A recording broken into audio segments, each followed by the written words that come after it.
അങ്ങനെ ഇന്ന് IPL ഡൽഹിയുടെയും ലക്നൗവിൻ്റെയും ആദ്യത്തെ മാച്ച്. അത് ലക്നൗവിൻ്റെ ഹോം ഗ്രൗണ്ട് ഏക്കാന സ്റ്റേഡിയത്തിൽ വെച്ചായിരിക്കും മാച്ച് നടക്കുക. ഡൽഹി അക്ഷർ പട്ടേലിൻ്റെ ക്യാപ്റ്റൻസിയിലും ലക്നൗ നമ്മുടെ ഋഷഭ് പന്തിൻ്റെ ക്യാപ്റ്റൻസിയിലുമാണ് ഇറങ്ങുന്നത്. അപ്പം രണ്ട് ടീമിനെയും വെച്ച് നോക്കുവാണെങ്കിൽ എനിക്ക് തോന്നുന്നത് ഡൽഹിയാണ് കുറച്ചുകൂടെ ഒരു ബാലൻസ്ഡ് ടീം.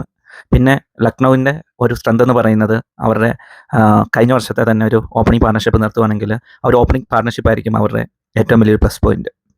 അതായത് മിച്ചൽ മാർഷും എയ്ഡൻ മക്രം. അവർ ആക്ച്വലി എയ്ഡൻ മക്രം നമ്മൾ വേൾഡ് കപ്പിൽ കണ്ടതാണ്. പുള്ളി നല്ല ഫോമിലായിരുന്നു സൗത്ത് ആഫ്രിക്കയ്ക്ക് വേണ്ടി ഓപ്പൺ ചെയ്ത ഇന്നിങ്സൊക്കെ കളിച്ചത്. അതുപോലെ തന്നെ മിച്ചൽ മാർഷ് സമീപകാലമായിട്ട് T20 കുറച്ച് മോശം ഫോമിലാണെങ്കിലും പുള്ളി IPL എപ്പോഴും മികച്ചൊരു പ്രകടനം തന്നെയാണ് നടത്തിയിട്ടുള്ളത്. പിന്നെ വേറൊരു പ്ലസ് പോയിന്റ് ലക്നൗവിന് പറയാനുള്ളതെന്ന് വെച്ച് കഴിഞ്ഞാൽ നിക്കോളാസ് പൂരൻ. പുള്ളിയുടെ ഒരു ഫോം അതും ലക്നൗവിന് നൽകുന്ന ഒരു ബൂസ്റ്റ് ചെറിയ ബൂസ്റ്റൊന്നുമല്ല. പിന്നെ ബോളിങ്ങിലേക്ക് വന്നു കഴിഞ്ഞാൽ നമുക്ക് ഏറ്റവും റിലയബിൾ ആയിട്ട് എനിക്ക് തോന്നുന്നു അവർക്ക് ആവേശ് ഖാൻ ഉണ്ടാവും. പിന്നെ മുഹമ്മദ് ഷമിയെ ട്രേഡിൽ കൂടെ കൊണ്ടുവന്നിട്ടുണ്ട്. ഡൽഹി സൈഡിലേക്ക് വരുവാണെങ്കിൽ ഡൽഹിക്ക് ഏറ്റവും പ്രശ്നമുള്ളത് തന്നെ ഒരു പരിക്കിൻ്റെ കാര്യത്തിലാണ്. അതായത് നമ്മുടെ ഓസ്ട്രേലിയൻ പേസർ മിച്ചൽ സ്റ്റാർക്ക് പുള്ളി അവൈലബിൾ ആയിരിക്കില്ല.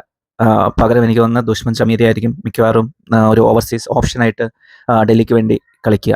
പിന്നെ നമ്മുടെ T നടരാജൻ പുള്ളി ഒരിടയ്ക്ക് ഇന്ത്യൻ ടീമിൻ്റെ ഒരു ഇമ്പോർട്ടൻ്റ് ആയിട്ടുള്ളൊരു പ്ലെയർ ആയിരുന്നു. അത് കഴിഞ്ഞപ്പം പിന്നെ പുള്ളിയെപ്പറ്റി യാതൊരു വിവരവും ഇല്ലാണ്ട്, കാരണം പരിക്കിലും അങ്ങനെ കുറേ പ്രശ്നങ്ങളൊക്കെ ആയിട്ട് പുള്ളി കഴിഞ്ഞ IPL ആണെങ്കിലും എല്ലാ കളിയിലും തന്നെ എനിക്ക് തോന്നുന്നു 11 എത്താൻ സാധിച്ചില്ല.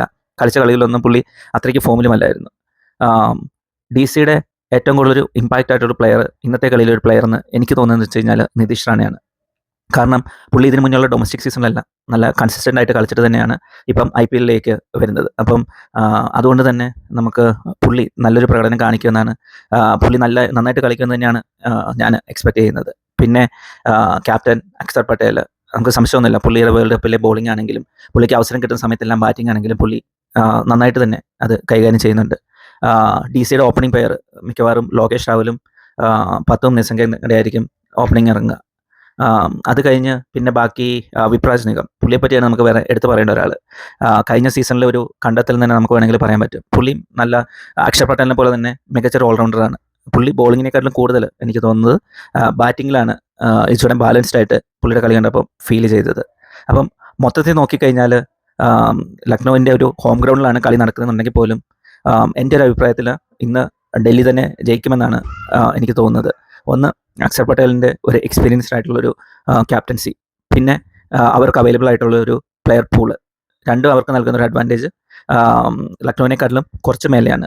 അപ്പം ലക്നൗവിന് എന്തെങ്കിലും ഒരു ചാൻസ് വേണമെന്നുണ്ടെങ്കിൽ മിച്ചൽ മാർഷും എയ്ഡൻ മക്രം കൂടെയുള്ള അവരുടെ ഓപ്പണിംഗ് തന്നെ ക്ലിക്ക് ആവണം. പിന്നെ ഋഷഭ് പന്തിനെ പറ്റി പറയുവാണെങ്കിൽ പുള്ളി സമീപകാലത്ത് ഒട്ടും റിലയബിൾ ആയിട്ടുള്ളൊരു ഇന്നിങ്സ് അല്ല കളിച്ചത്. എനിക്ക് തോന്നുന്നു ലാസ്റ്റ് IPL പുള്ളിയുടെ മാച്ചിൽ വന്നൊരു സെഞ്ചുറി ഒഴികെ കാര്യമായിട്ടൊന്നും പുള്ളിക്ക് കഴിഞ്ഞ സീസണിൽ ചെയ്യാനില്ലായിരുന്നു. അപ്പം ഈ ഒരു സീസണിലേക്ക് വരുമ്പോൾ പുള്ളി യുവരാജിൻ്റെ കീഴിൽ പ്രാക്ടീസൊക്കെ നടത്തി വന്നതിൻ്റെ ഒക്കെ ന്യൂസ് നമ്മൾ കണ്ടതാണ്. അപ്പം പുള്ളി നമുക്ക് നോക്കാം പുള്ളി എങ്ങനെ ഈ ഒരു സീസണിൽ കോൺട്രിബ്യൂട്ട് ചെയ്യുമെന്നുള്ളത്. അപ്പം പുള്ളിക്ക് എന്തുകൊണ്ട് തന്നെ ഇന്ത്യൻ ടീമിലേക്ക് തിരിച്ചു വരാനൊരു ചാൻസ് വേണമെന്നുണ്ടെങ്കിൽ ഈ ഒരു സീസൺ വളരെ നിർണായകമായൊരു സീസൺ തന്നെയാണ്. പിന്നെ പരിക്ക് മാറി വരുന്ന മായങ്ക് യാദവിനാണെങ്കിലും എന്താ പറയുന്നത്, ഒരു കഴിവ് തെളിയിക്കാൻ പറ്റിയൊരു സീസണാണ് ഇത്. പിന്നെ IPL കാര്യത്തിൽ മൊത്തത്തിൽ നോക്കുവാണെങ്കിൽ എനിക്ക് പേഴ്സണലി ഒട്ടും ഫേവറേറ്റ് അല്ലാത്ത ഒരു രണ്ട് ടീമിൻ്റെ മാച്ചാണിത്. മീൻസ് നമുക്ക് മുംബൈ അല്ലെങ്കിൽ ചെന്നൈ, RCB അങ്ങനെയുള്ള ടീമിൻ്റെ ഒരു കളി വരുമ്പം ഉണ്ടാകുന്ന ഒരു എന്താ പറയുന്ന ഒരു അഡ്രിനാലിൻ റഷ് ഒരിക്കലും ഇങ്ങനത്തെ ഒരു രണ്ട് ടീമിൻ്റെ ഒരു കളിയിൽ പേഴ്സണലി എനിക്ക് ഫീൽ ചെയ്തിട്ടില്ല. ഇപ്പം ഇന്നലെ നടന്ന കളിയാണെങ്കിൽ കൂടി നമുക്ക് ഇടയ്ക്ക് പോയി സ്കോർ നോക്കുമെന്നല്ലാണ്ട് അത്രയും കുത്തിയിരുന്ന് ലൈവ് കാണാനായിട്ടൊരു താല്പര്യം തോന്നുന്നില്ല. കാരണം ഇപ്പം മൊത്തത്തിൽ T20 ഒരു അഗ്രസീവ് അപ്രോച്ചിലേക്ക് പോകുമ്പം ഇതുപോലുള്ള ടീമിൻ്റെ ഓപ്പണേഴ്സ് ഇപ്പോഴും അത്രയ്ക്കൊരു അഗ്രസീവ് അപ്രോച്ചിലേക്ക് പോകുന്നില്ല. അത് തന്നെയായിരിക്കും ചിലപ്പോൾ നമുക്ക് അത്രയും ഒരു ഇൻട്രസ്റ്റ് തോന്നാത്തതിനുള്ള കാരണം. എന്തായാലും നമുക്ക് ഇന്നത്തെ കളി കാത്തിരുന്ന് കാണാം. കൂടുതൽ അപ്ഡേറ്റുമായി അടുത്ത വീഡിയോയിൽ. Thank you.